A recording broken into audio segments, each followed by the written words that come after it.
Hello, and welcome to the Project Good podcast. I'm your host, Anne-Ray Hilton. Project Good is a social impact podcast interviewing experts and advocates about the pressing problems that we face globally and hearing how they suggest we move forward in the future. The Project Good podcast is brought to you by Project Good Work.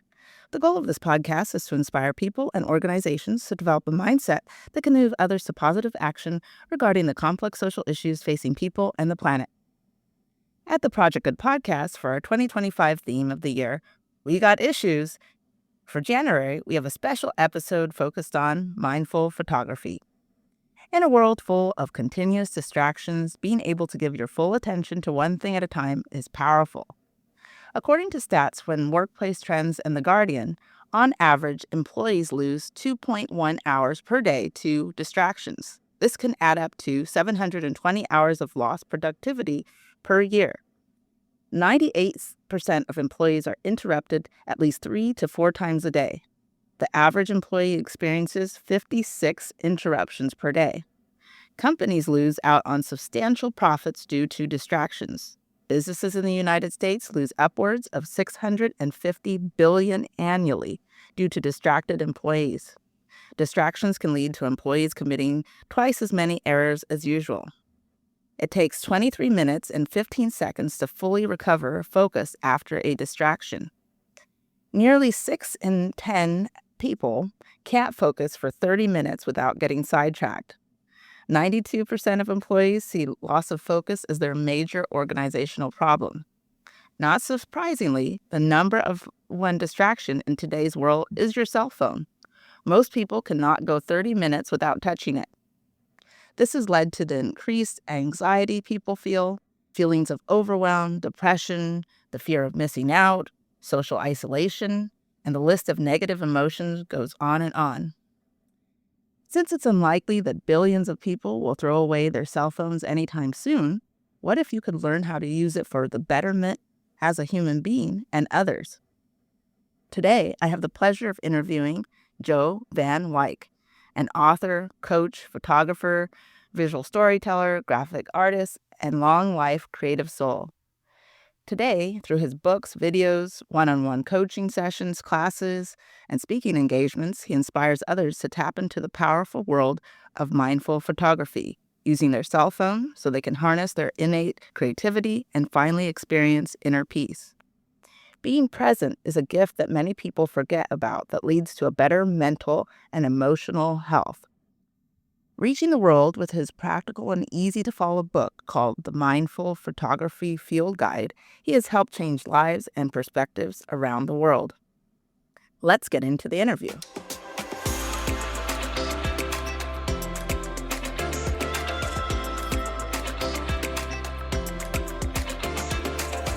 The art of being still is almost impossible to achieve unless you are intentional about it. Today, I have Jo Van Wyk, who will be walking us through his journey towards finding inner peace, growth, and connection through mindful photography. Welcome, Jo. Thank you so much for having me, Anne Marie, and thank you for the good that you and your guests are putting out there into the world. Well, thank you. I'm looking forward to this conversation because, as many know, or I guess probably around the world, since we're all so interconnected, since we are talking about the use of cell phones, the U.S. just finished in an election year that I think has, made, I guess, draw-dropping feelings around the world. I'll just say that's all I'll say to it. And so I think, every time it's sort of like, especially in the U.S., we've become, quite polarized. So it's like, did your team win or your team lose? And people have a lot of emotions, I believe, that are, that they're dealing with and, causing a lot of maybe anxiety or, uncertainty as we start a brand new year. And so I think this is the perfect conversation about finding inner peace and realizing that, you can only control yourself in this, crazy ball and universe. So one of the things I like to do, though, before we jump into the questions, is I like to get to know the heart of the guest. And so I wanted to know, in this journey that you've had in really focusing on mindful photography, what has been your most inspiring moment in your life thus far? Most inspiring moment, through the course of writing this book or my entire life? Through the I would say through writing this book. Uh-huh. I would say that, that there's a little factoid in the book, from a researcher named Daniel Stern, and, it reminds us that mindful moments, these moments without thought, without opinion, without judgment, but these moments of stillness, they actually only last 1 to 10 seconds. Even the most experienced meditators, a 10-minute quote gap between thoughts is that's really saying something. Sometimes, when I'm meditating, this morning was an example of this. I love it when this happens. I'll set the timer for 20 minutes, and this morning it went off, and I was like, "Oh, shoot! I must have messed up and not set the timer for 20 minutes. Surely that wasn't more than 5 minutes," but it was. And that I had really slipped into that gap between thoughts, and the monkey mind had slowed down. So for me personally, with the struggles that, well, it's ongoing. It's not like one is cured. It's not like there was even a problem to fix. But the biggest victory in my life through some really extreme battles with depression and anxiety was the ability that I found to sit with those challenging emotions instead of them overwhelming me and me having to check out.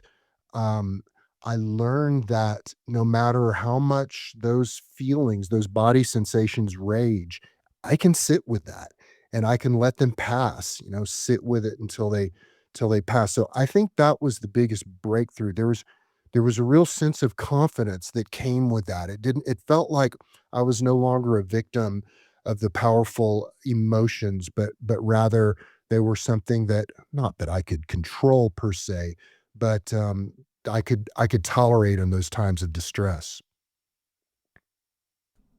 Wow. That is, I think, one of the keys that people need to be able to deal with. I almost want to put that as a stamp across the US, right? How to deal with the heavy emotions, right? As we see it play out almost daily. So I think definitely that's powerful. And then I guess my next question, of course, I have obviously some ideas of what may have led you this down this path, but why did you get into photography specifically? Well, that I've been a career-long, graphic designer, videographer, photographer, marketing strategist, kinda focused a lot on the publishing field, corporate, communications and publishing and product catalogs and product, work. But the, so later, I've always loved photography and video, but it wasn't till about, 10 or 12 years ago that I got really serious about, photography and became a of commercial photography, added that to my repertoire, and I was doing all kinds of different things from portrait work to product photography and whatnot, but my thing was the portraiture. So rewind about 10 years ago, I was living I'm right now, we're talking, and I'm in Glenwood Springs, Colorado. I live in the mountains of Colorado, but that's been just the last 5 years. About 10 years ago, I was living in Austin, and that's when I went through the deepest bout with suicidal depression that I've ever been in my life. It's something that I've struggled with, these powerful emotions, for a long time, but oof, I was really in that terrible trap. And I know that any of your listeners who have struggled with this know the feeling of being in that trap and having just no way to dig ourselves out. So that was the state that I was in. the the whole medical psychiatric industry had pretty much failed me, or I had failed it or something. It was clear that I got to a point where endless talk therapy, medications, those kind of things were not working. I was going to have to find a different solution. And meanwhile, like I said, I was practicing and learning commercial photography and portraiture. So um, I would just somehow, some way act opposite to emotion and get my butt off the couch and go downtown to downtown Austin with my camera, and I'd walk around and I'd encounter have these encounters with people. And this is I was also building a YouTube channel at the time. So imagine me walking around downtown and I've got a GoPro on the top of my, professional camera. And I would approach people and ask them to shoot their portrait. And so those encounters, I started documenting and working with people, on the streets, and I did this and that, and I'd compensate them a little bit for their time, and then I would post those to my YouTube channel, sort of montages of that, and so I could go, at that moment where I got off, somehow miraculously got off the couch and got downtown, from the moment where I got back in my car and I was ready to return home, I could tell that I'm talking a psychic change inside of me and a physiological logical change. My whole body felt different. What I was discovering at the time was this creative form of mindfulness and how it helps me escape that trap. Um, and it gave me sort of a taste of present moment awareness. Like, what is that like to be lost in a creative form of mindfulness and not just chewing on my problems and judging and trying to problem solve in my mind? And that's like the essence of depression and anxiety, right? Yes, you hit on 2 things that kept, like, ringing in my head.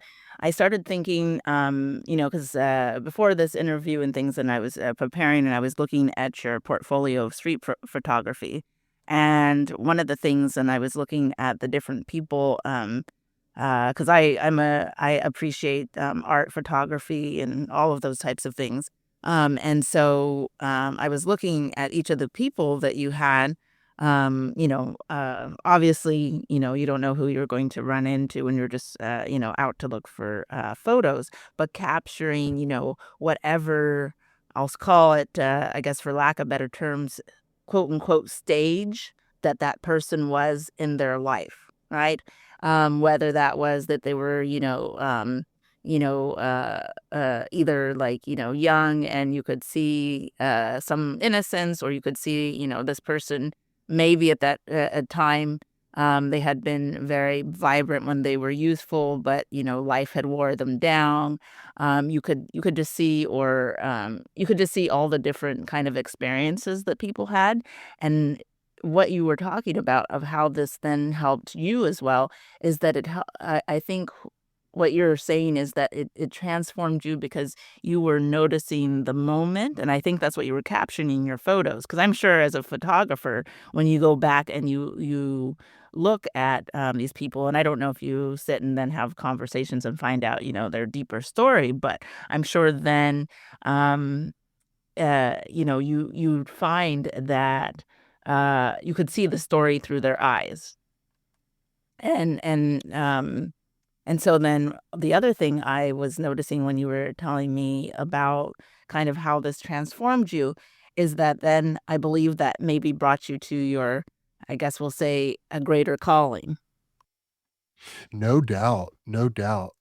When you're experiencing that, whatever kind of service work that you're doing, whatever you're doing to help people less fortunate than you, I mean, it's the way that we're wired to help and love and bless others. And so it's no surprise that some of these changes and these miraculous transformations happen when we're doing that, serving people and getting out of ourselves. So we want to, especially in this ridiculous society of identifications, there's just a million and one groups and subgroups and classes and races and subclasses, and at a point, you end up looking at the whole world as, categories and identifications, and political parties the same. Oh, I'm identified with this, I'm identified with that. And we can't forget that that's just normal. We tend to humans tend to clump together, and that's just a phenomenon that's been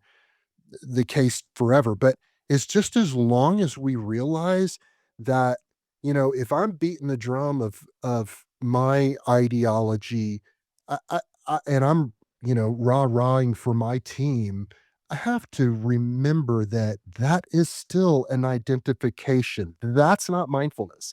That's me stuck with these identifications and ideas and conclusions in my mind.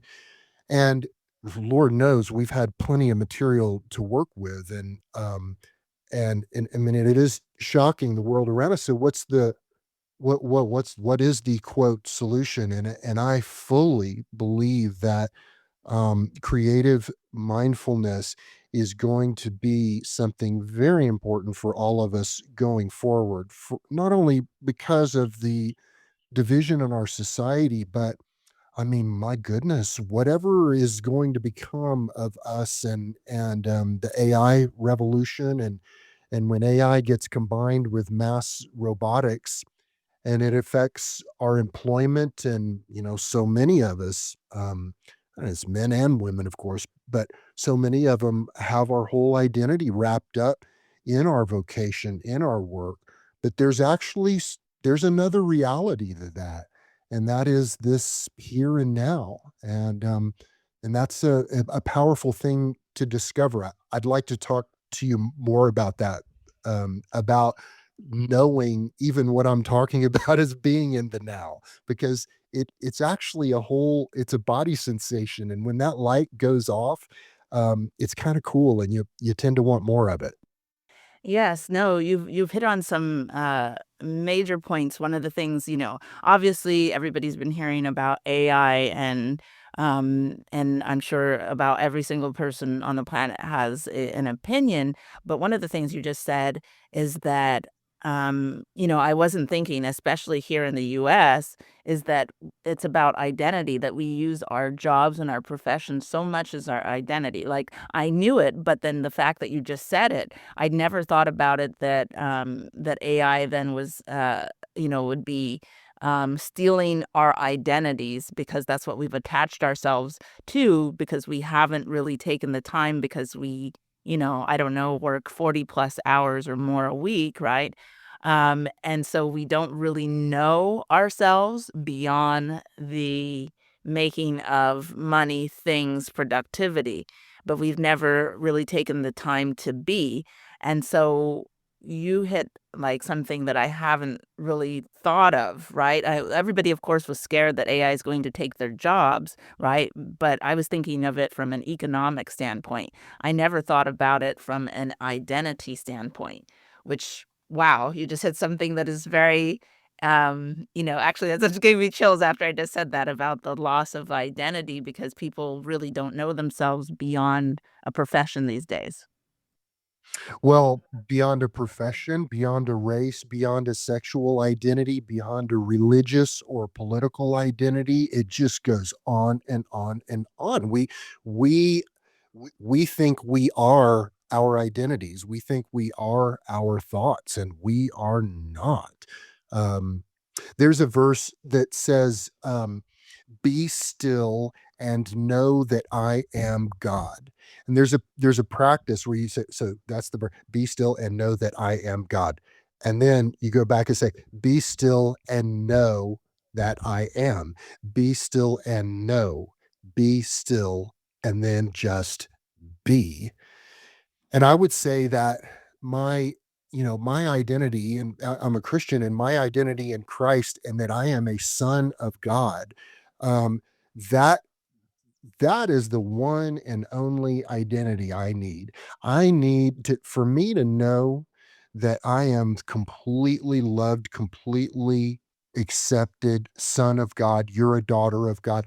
That, to me, everything else falls from there. Einstein said the funniest, I think he said something like, I'll butcher it, but there's like one fundamental question in all humanity, and it is whether God is good or not, and whether this, this world that we live in is good or not. But back to the whole identity thing, when the more time I spend in that creative space, that space of not thinking, strategizing, judging, knowing, um, concluding, but rather stay loose and stay open, that's when I start to get a better sense of this quote identity of mine. I mean, we're wired to have part of our identity in our work and in our, being a parent or whatever. I mean, we're wired that way. But it's just really important for us to at least know and acknowledge that those are still kind of, mental worldly constructs. And there's a deeper sense of presence that when we ask, who am I? Um, that's this deeper sense of presence. And, and, and then this back to this taste of what mindfulness is. Do you mind if I segue off of that and kind Oh of no, I go ahead. I'm loving our conversation. Mhm.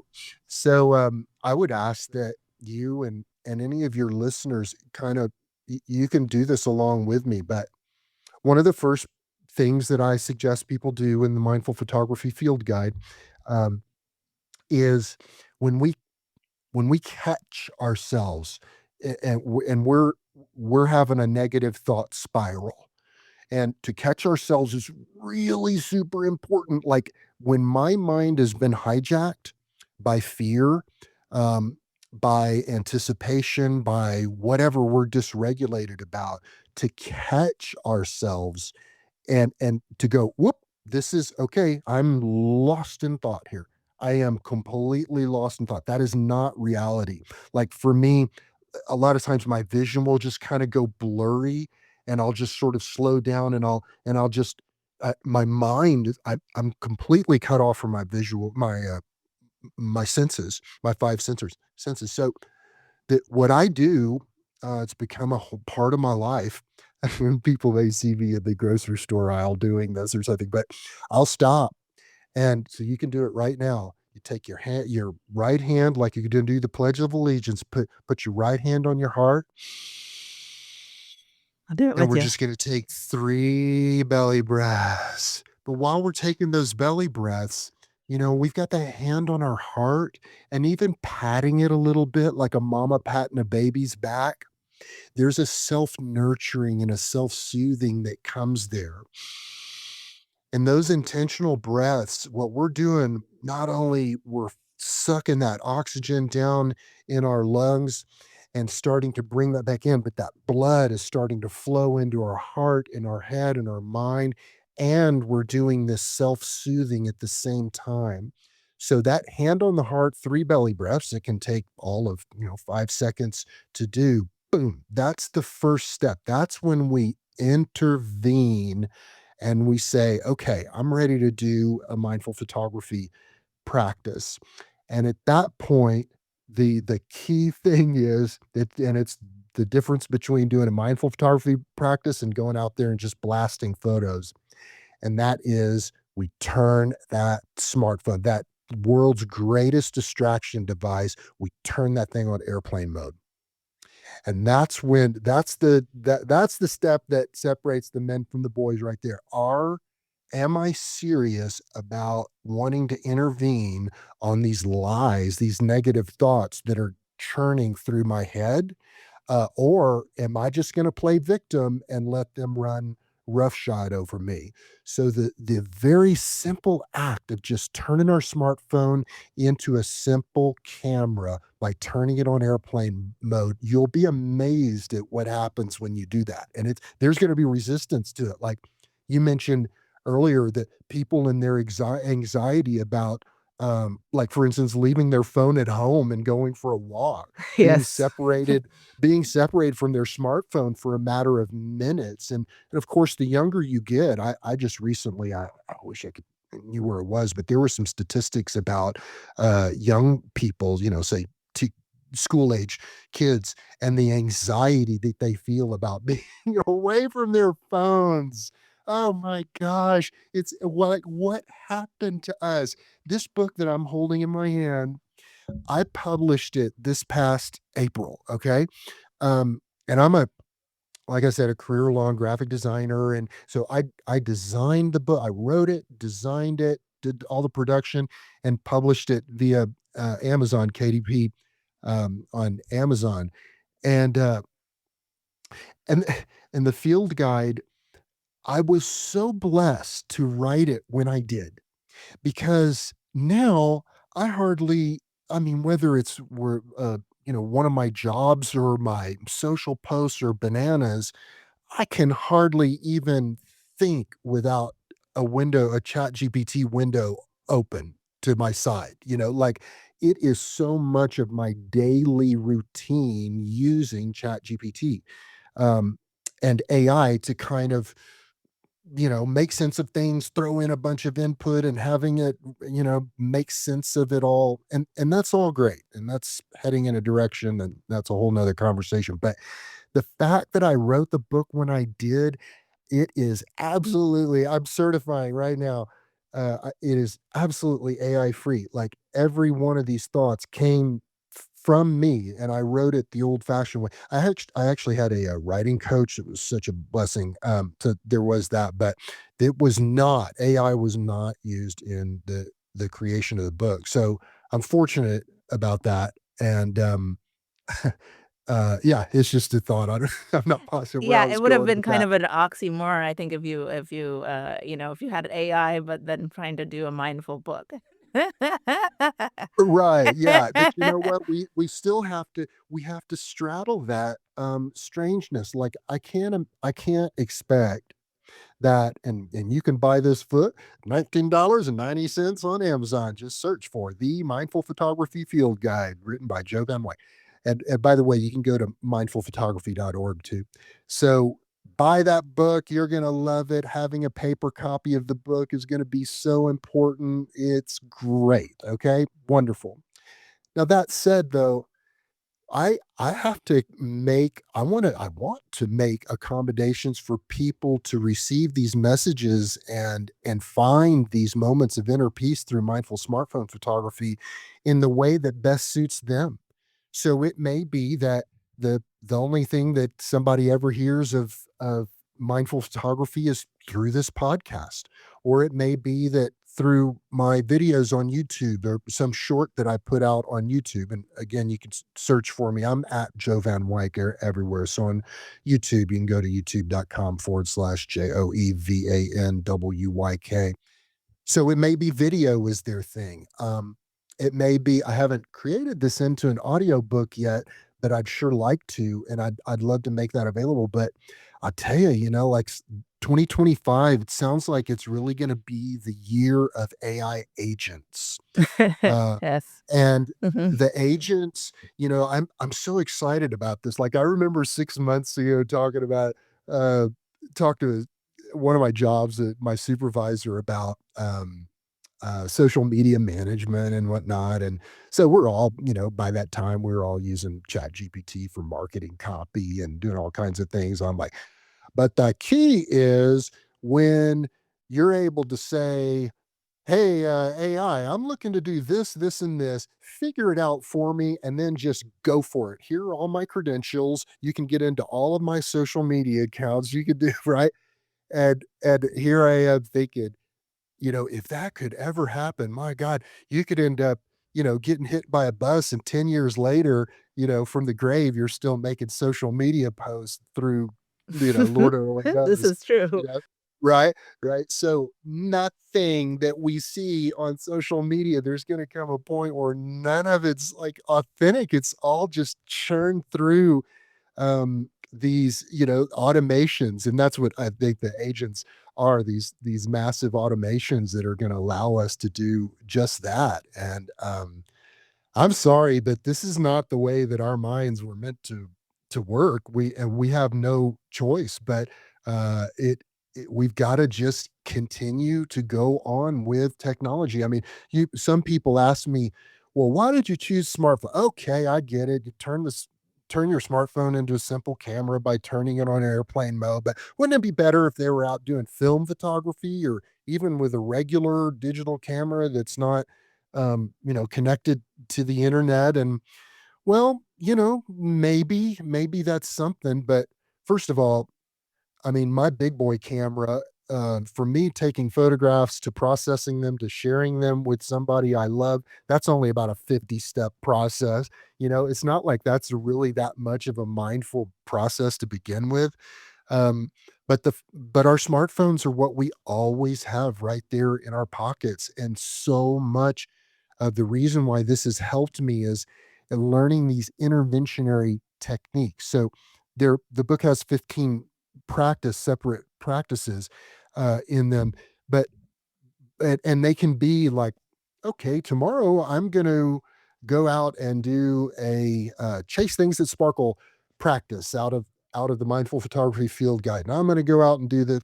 All good, that's awesome. I would love for people to do that, but a big part, if not the main part of the book, is using this as interventionary techniques. So like I talked about earlier, when we notice that, oh boy, 911, man, I'm off in the ditch. My thoughts are like completely hijacked and polluted right now. Now, let me put my hand on heart, three bell, let me get present, and let me do a practice and get present again. So it's kind of a emergency room of mindfulness. Yes, and so, to me, it makes 100% sense, I guess, because it is, as they say, there's more cell phones on the planet than there are people.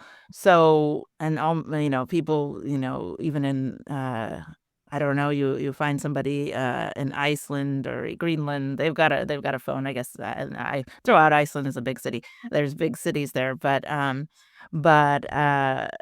everybody has a cell phone, so to me, it makes just perfect sense, and we're all dealing with these, like, feelings that keep getting bigger and bigger and heavier and heavier. So why not use the tool that you already have in your pocket?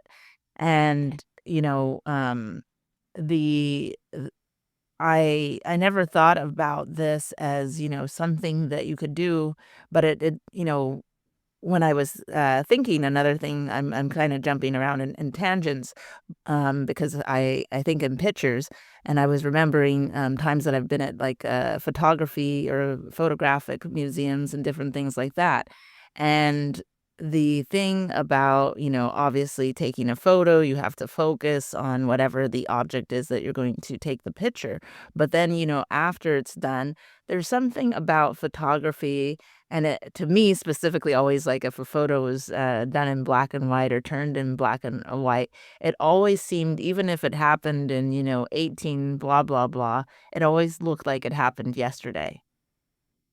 And so there was something about photography that made things that were past feel that they were just seconds or moments or happening right there, that you yourself, even though you weren't in the photo, you were part of it.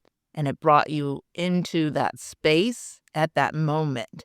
And that every time you looked at it, it brought you back to whatever it was.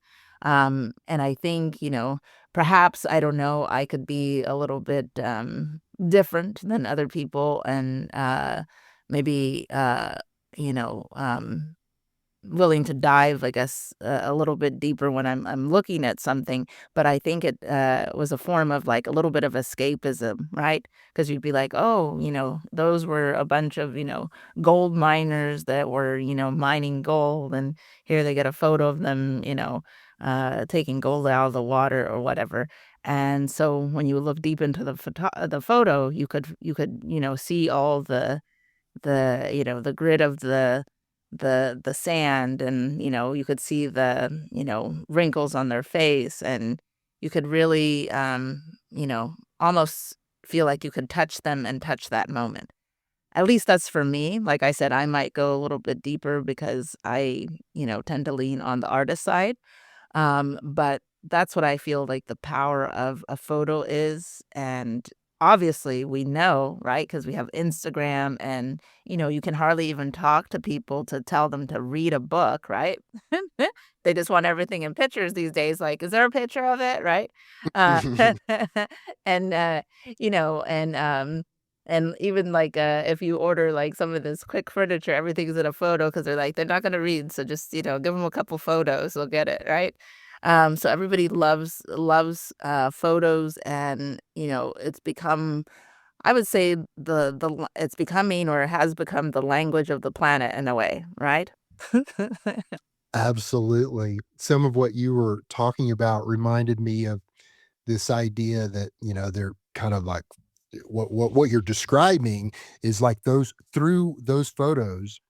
And I think it's especially in people's eyes that it's like that it's a portal into their soul. If you and to your listeners, the photos that Anne Marie is talking about, if you go to jovanwyk.com and then go to the gallery page, you'll see one collection of photos called portraits. So those portraits, street portraits in Austin that I took, ended up becoming a collection, and I did a show at the end of that to raise money for a local homeless shelter.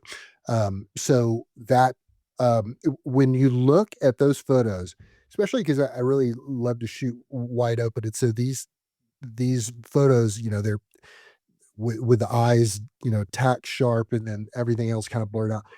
You're going to see into these people's soul, and you'll hear it's like you're looking at one image, but there's an entire story behind that. And that's part of what I got lost in doing. I wanted to. I wouldn't really tell a complete story if I didn't also let you in on another thing that happened during this time. So, one, I noticed that when I was out on the streets shooting photographs, and I wasn't thinking about my problems. What a concept, right? Mhm. So I was discovering this creative form of mindfulness. But another thing that was happening is my faith, oh my gosh, my faith was just my whole faith was crumbling. Like how, Lord, I have tried so hard. I've taken every medication I've done every therapeutic curriculum. I've talked this out through therapy, but here I am, literally, I mean, suicidally depressed. I was in bad um, shape. And so there was most definitely a feeling of that God had abandoned me. And part of I think what was baked into that was that there was something wrong with me that needed to be fixed. I was especially when you get in the whole mental health industrial complex and psychiatric pharmaceutical thing, you start thinking of yourself as being broken, diseased, and you've got to be fixed and cured. And that was this crisis that I fully believed that there was something inherently wrong with me. I was broken and nobody could cure me. And so there was that kind of crisis of faith. Well, mercifully, I think I was led to this church in funky Austin. It was a Christian church, but it was a group of Christians who also meditated. They practiced this form of meditation called centering prayer. This Trappist monk named Father Thomas Keating. Uh, he and fellow Trappist monks created this in the 70s, kind of as a response to this huge influx of Eastern meditation coming out of the East and people coming back to the United States with that. And so they created this form of centering prayer. So all of a sudden, I was, the faith, it was still sort of the faith of my childhood, but it was just deepened and blessed and enriched so much more because I was learning these techniques of meditation. So that that was really the kind of the convergence of what started the book is this creative form of mindfulness and the idea of that mindfulness and meditation and awareness in the present moment and now those things we all come to this game as calico cats of religion and spirituality. I mean, I don't know your background, but I'm sure you were raised in a certain way and this and that and this influence and that influence. we all show up like this. So in the book, I am open about my faith and this story that I just shared about this form of mindfulness being such a blessing to the faith of my childhood. I also just implore people, no matter what your belief system or faith is, these practices layered on top of that can help accentuate that and bring you into these moments of peace rather than just so many times our faith and our just becomes a bunch of beliefs that we spout out. And once again, those are just identifications. That's more thinking versus what we're really after, and that is more just being. Yes, you started to, I also am a person of faith. I've been a Christian since I was like, I guess 7 years old, which was a while back. um, and so, and I'm sure you've heard of the book, The Purpose Driven Life. Oh, Before, so I'm actually a member. I've been a member for many, many, many, many years oh, of Saddleback? Saddleback. Yes, yes, Oh, because you're because kidding. it's Oh, out. wow. Yeah, because it's out here, in California, out here. And so I don't know. I would say, because I go to I've, of course, it's not just about like whatever church institutions that you attend, because in my belief, or everything is that, your belief within a higher power, God, is that it's a relationship, right? So each person's relationship, and I think that's where people sometimes uh, get lost, right? And that's what I found every time when people start talking sometimes about their faith. They think everything has to be so structured in a way, but if you have a relationship, with someone, let's say you have a relationship with a sister, maybe your brother or other sister has a different type of relationship with your sister, right? Because they perceive them differently, have different conversations, and came in. And what I mean by came in, they may be different ages, right? So they come and meet each sister or parent at a different timeline in their life. And so that person is not the same as they were a year ago or 2 years ago. So the perception that you have of um, that person is different. So your relationship cannot be the same as the other person. And so you have to, in my opinion, you have to think of your relationship with God as that, because you are a different person and you meet God at different stages of your journey. And so I think if people broaden their perspective about what it really means to believe and have a relationship, they would probably be a lot more comfortable, because it doesn't have to be like, you must do A, you must do B, you must be C, because that's not how any relationship works, at least not any good ones, right? Because you have to be flexible for a relationship to, work, thrive, and you have to, as they say, kind of, I guess what they would call like the rubber band theory, right? Sometimes you got to stretch it wide, sometimes you got to pull them close, because it depends on what's going on.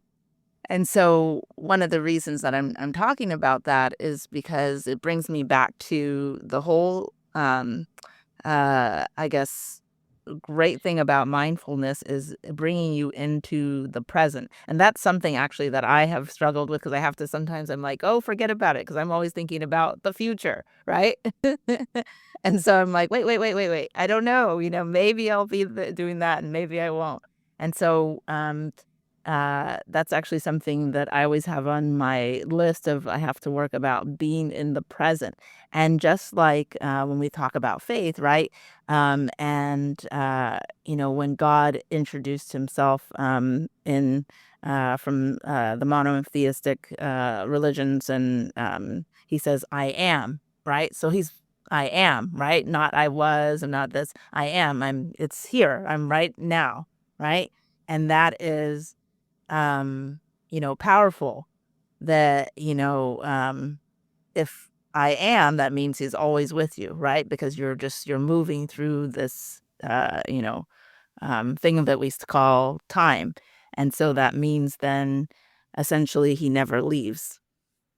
So, Oh, that's yes. so beautiful. I love that. Um, and it reminds me, I love the way that people are so unique in the words that they use to describe these things. And again, to your listeners, just this is going to be your own unique journey. Like I say, we do come at this with so many different perspectives. And and so the idea, and I'll just tell you, here, obviously, I've just said that I'm a Christian and you've got my beliefs, right? But um, talk about there's no room in the inn. Sometimes I feel like an orphan because you've got on one hand the evangelical church going, and I'm a member of a evangelical kind of church here in this little mountain valley where I live, and it's wonderful, and I'm being fed. It's so wonderful. And at the same time that the evangelical church and like hearing the word mindfulness, I was like, huh, wait a second, is this biblical? Is this can what is the deal with mindfulness, and is that contrary to my beliefs? And so that's something that I have to grapple with. And the whole idea, mindfulness being lumped into new age, whatever that is, and all of the different things that is. And um but it's so silly. It's so silly when we do those very things because like you described, um god god is an experiential thing, and for us to get experiential we have to spend time there. And I would say that I've recently kind of had some breakthrough in that area just in the last couple of months. I've been learning more about this idea of Abba Father. Just like we know in our practical lives, love takes on so many different forms. And this Abba Father love, and this is daddy. This is daddy love. Um, and I got the whole God thing. Yep, I had that. Okay, I kind of, okay. And then the Jesus thing, of course, the Holy Spirit, the Spirit of Jesus that dwells inside of me, and all that's true and right and wonderful. But I found that so many of my prayers were directed towards Jesus. Well, nothing wrong with that. But Jesus taught us to pray to the Father, and the Father that is referred to multiple times in Scripture, the Abba Father.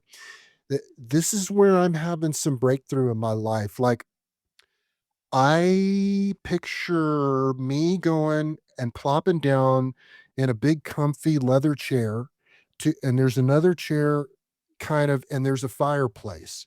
Maybe it's an outdoor fireplace, someplace really cool, but a raging fire. And I'm not really looking at God. God's kind of in an angle facing that fire too. And then in front of that fireplace is a very hot, hot altar. And I go and I'll kind of imagine that. And in my journal in the morning lately, I haven't been journaling dear Lord or Jesus or God.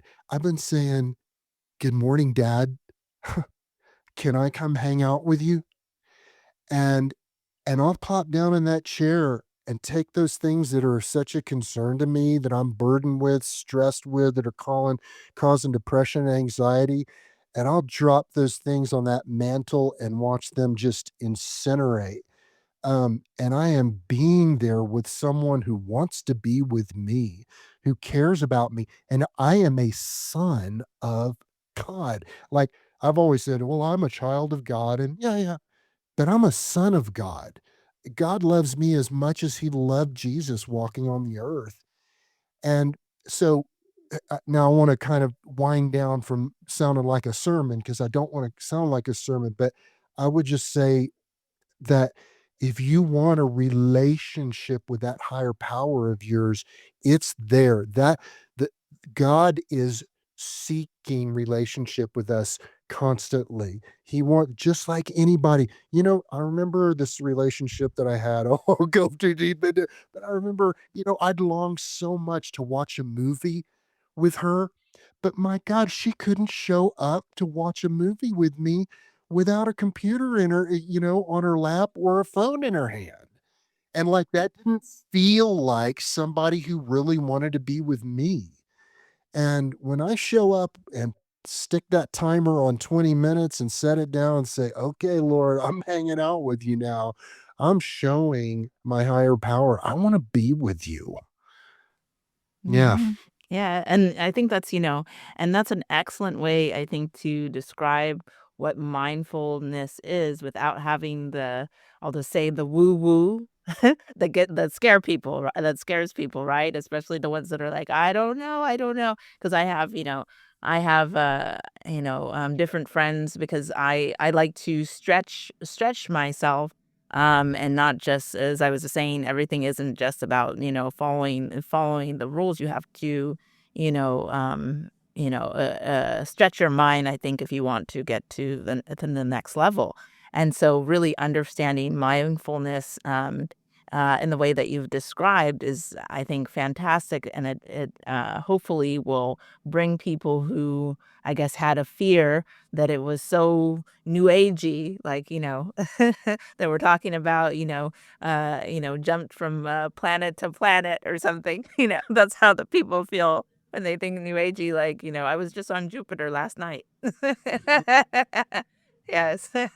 um, and so, but so it really is an important practice and concept to understand, I think, for better mental health and just physical health, but also to deepen that relationship both with God and yourself. Because once you have those two relationships, I think feeling like secure, then everything else seems to, not that it doesn't matter, but it calms I guess, the anxiety factor. I like that. Yeah. Yeah, to your audience, I would just say that if some of what I've described sounds a lot like you, obviously you are not alone. You are not a problem to be fixed. You are not a diagnosis. You are a precious child of God. And I know that these practices of presence and learning how to take action opposite to your emotions and to radically accept the present moment, it's going to be transformative in your life. And if there's anything that I can ever do to help, please go to mindfulphotography.org and check out the resources there. And I would love to help in any way. Now, I have a couple practical questions before we close out. I guess here's, I guess, the very simple one. Does becoming a mindful photographer require a certain type of phone?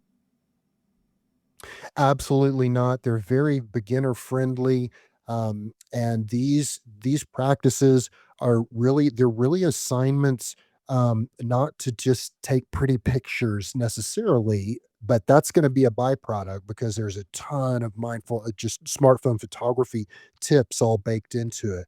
But they're really presence building practices. So they're going to teach you, well, from the first section of the book is called Follow the Light. So these practices are going to teach you some fundamental concepts about photography and what takes photography from just being mediocre to incredible. And oh my gosh, Anne Marie, you were talking earlier about some statistics. Can't remember what the statistics were, but it remind just earlier this weekend, I looked up some facts. Are you ready for this?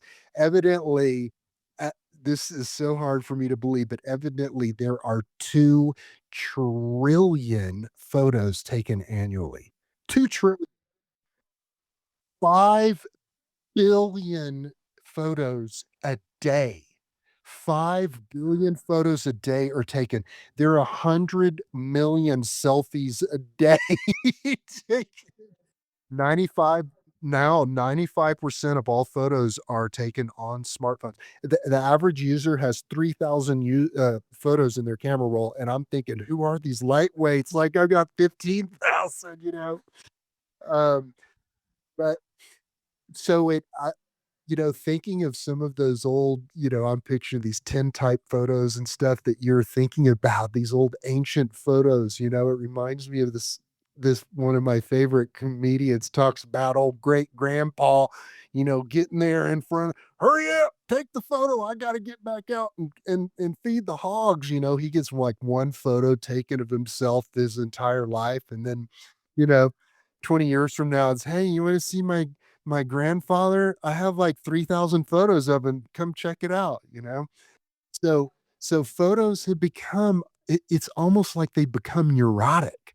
Like people just obsessively taking these photos. And so don't mistake at all the process, the mindful photography practice of focus, capture, shine. So number one, focus on body and surroundings. That's part of the hand on the heart, three belly breaths.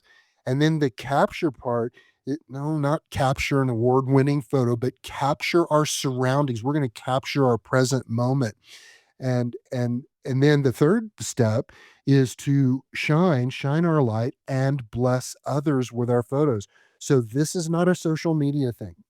These when I go out and do a mindful photography practice, let's say that I'm going to do the first practice of the book. In fact, you can download that practice. There's a free practice you can download at mindfulphotography.org, and it's the first practice called Chase Things That Sparkle. So I go out and I take some sparkles photos and then edit them down to just a sacred few that I really like. And then I don't leave them just to sit there in my library, but I pass them on to bless someone else.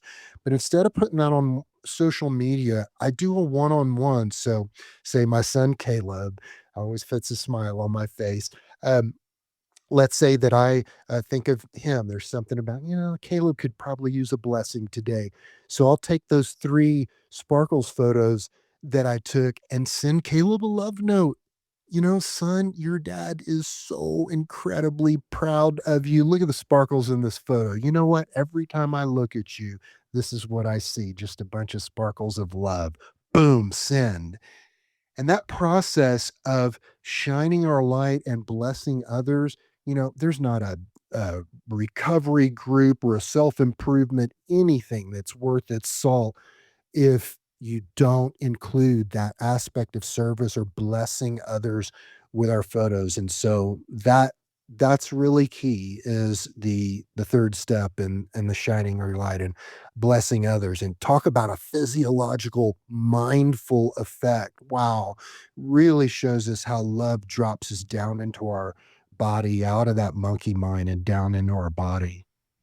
I love that step, and actually, that was a step I was going to bring up in the conversation, because I love that step because especially in a world where people, even though we have so much connectivity, feel so isolated, that step brings people to know that that you see them, that you matter. I guess I was saying see in photography, so both, yes, pun intended and not intended as well, that you see them, that you care about them, that they matter.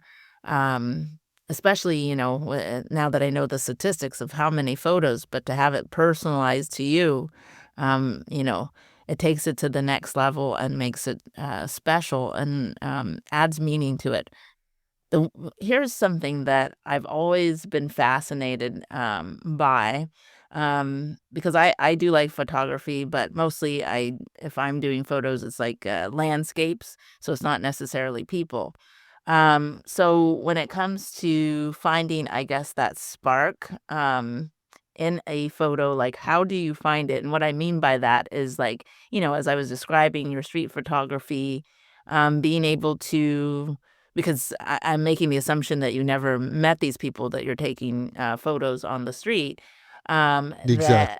That when you meet them, how do you find that you captured their eyes, that then you knew that there was a deeper story in there? So how do you capture that, or how do you know? Like, is that just something that you have innately in you, and you either have that as a photographer that you're born with this artistic knowledge of knowing to capture that, or is that something that people can learn to capture over time?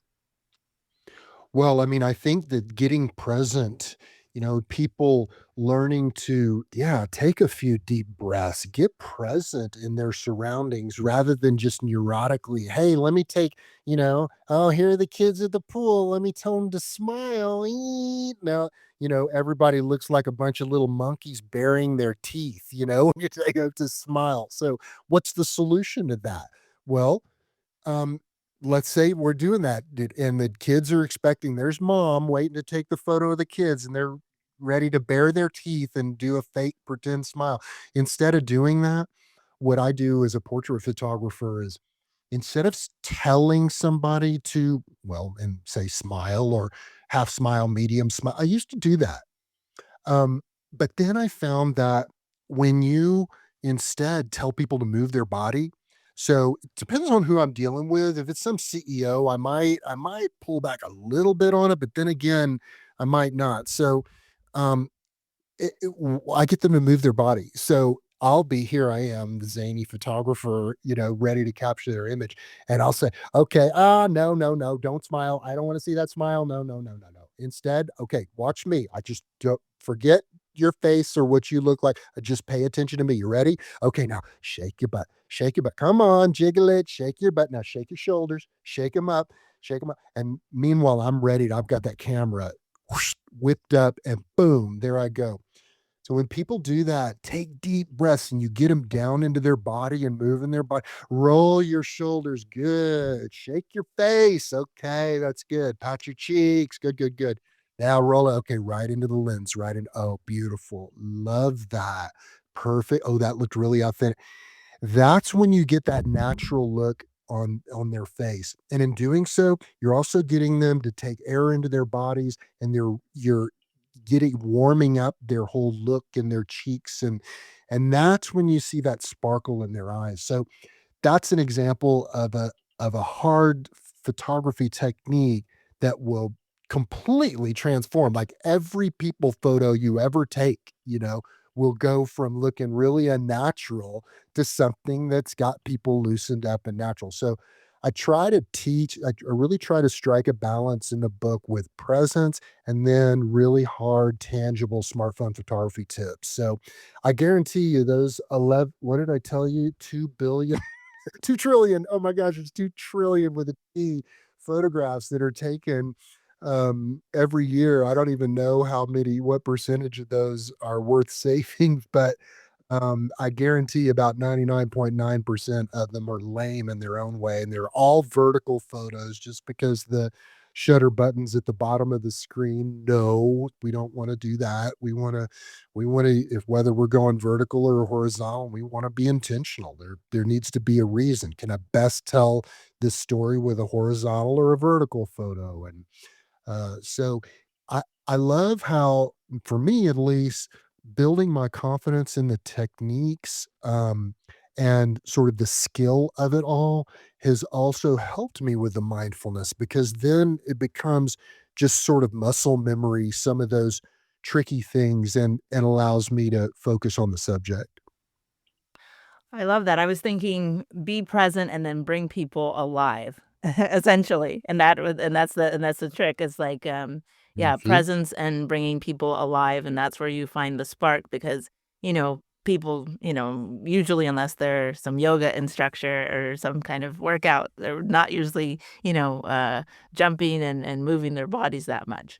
You know what? Mhm, Let me, Maria, mhm. just a little thing about your landscape photos. I'll give you a little tip about landscape photos. Is you want to always layer the scene. So whether it's Ansel Adams or you name it, the famous landscape photographers, you'll always notice there's some layering to the scene. So, for instance, if I'm here, I am in the mountains.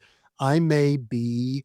Um, looking out into, let's say I'm kind of in some hills or mountains, and then I'm looking out into a plain that kind of rolls out in front of me. Okay, well, I'm standing next to a pine tree. And then there's a road that kind of snakes off in front of me. And at the end of that, it opens up into this wide meadow. Okay.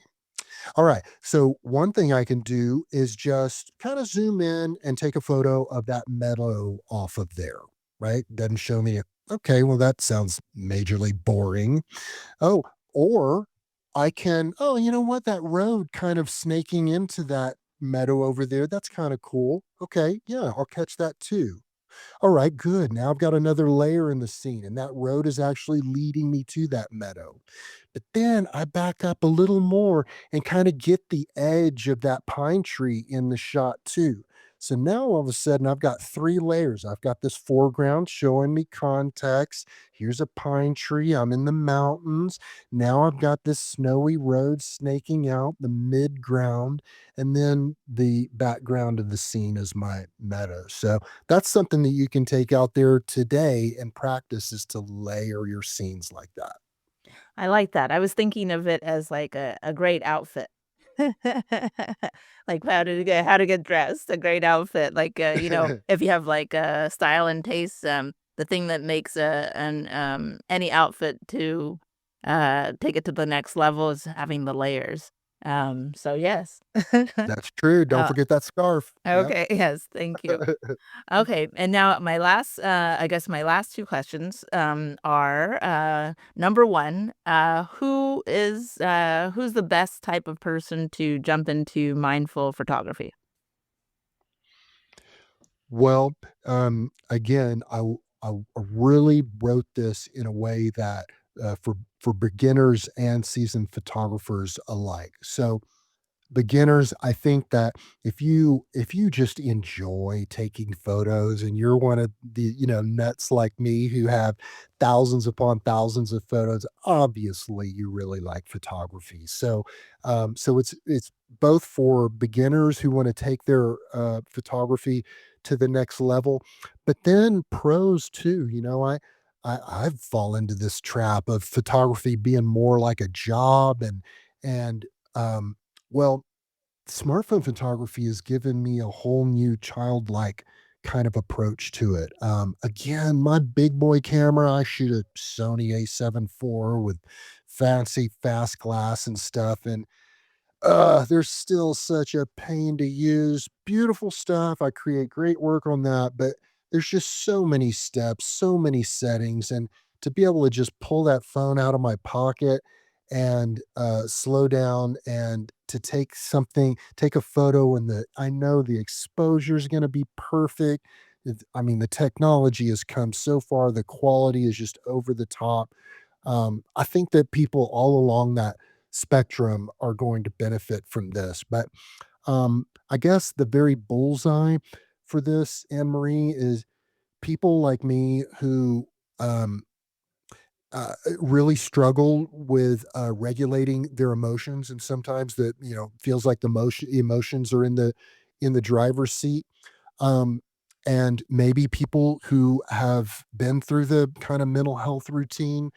I would say that for myself, after a while, I was walking around with a whole it was like I was carrying a whole backpack full of diagnoses, and I had to shake that. I had to come to the point where I declared, "Nope, that's not me. I'm a child of God." And you know what? I'll take one diagnosis, and it's this: I am a highly sensitive person. When I heard that term, the HSP or highly sensitive person, um, it was like, "That's it. That's it. There's nothing, quote, wrong with me. This is how I was born. I'm an empath, and that's a blessing, and it allows me to do beautiful creative things, but it also is really tough because when I'm walking around out there in the world, I'm taking on a lot of the negative and that energy. I will pick up on that a lot. So if that sounds familiar with to you or anybody in your audience, then you are truly the bullseye. That's fantastic. And now to just a fun way to finish, if you can finish the sentence, a photo is. Hmm. A photo is a moment in time. A photo is a story. A photo is a story of a moment in time. How'd I do? Was that profound enough? Or when all else fails, a photo is fun. Come have fun with it. There's nothing more mindful than fun. So have fun with it. Just go and have fun with it. Become a child. I love that, but you captured it correctly, pun intended and not intended as I use the word capture. There you Okay, go. anyways, thank you, Joe, for your time and insight. To learn more about Joan Van Wyk, go to www.joevanwyk.com. If you have a passion for an unserved community, a social justice problem, or want to change minds, contact Project Good Work at projectgood.work to start your project of change today. Subscribe to our mailing list at projectgood.work/subscribe to get our episodes and blog articles sent to you each month. To our listeners, thanks for tuning in to Project Good, where we're focused on what matters.